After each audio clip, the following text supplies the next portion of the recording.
ఓం నమ శివాయ. ఓం శక్తి. సదాశివం.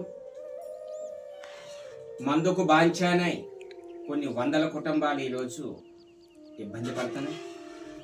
ప్రతి కుటుంబంలో ఒక ఆటంకం మందు. ఈ మందు విషయంలో ఆ కుటుంబం అంతా మనశ్శాంతి లేకుండా ఉండవలసి వస్తుంది. ఆ ఫ్యామిలీలో సుఖ సంతోషం లేకుండా ఉండవలసి వస్తుంది.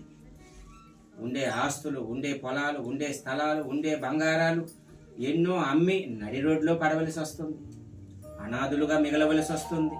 అందువల్లని ఈ మందు విషయంలో మన గిరిజన వైద్యములో ఈ రోజుకి ఎందరికో మందు అమ్మవారు ఒక కృపతో మందు మాని, అమ్మవారు దయతో మందు మాని ఎన్నో కుటుంబాలు ఈరోజు సత్యామలంగా ఉన్నారు.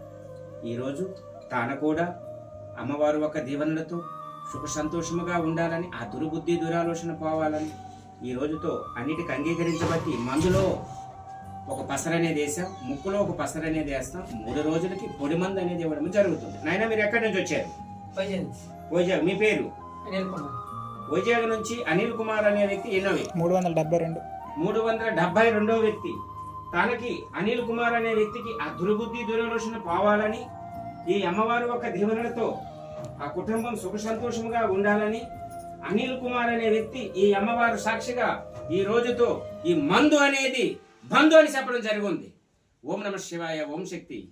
సదాశివం.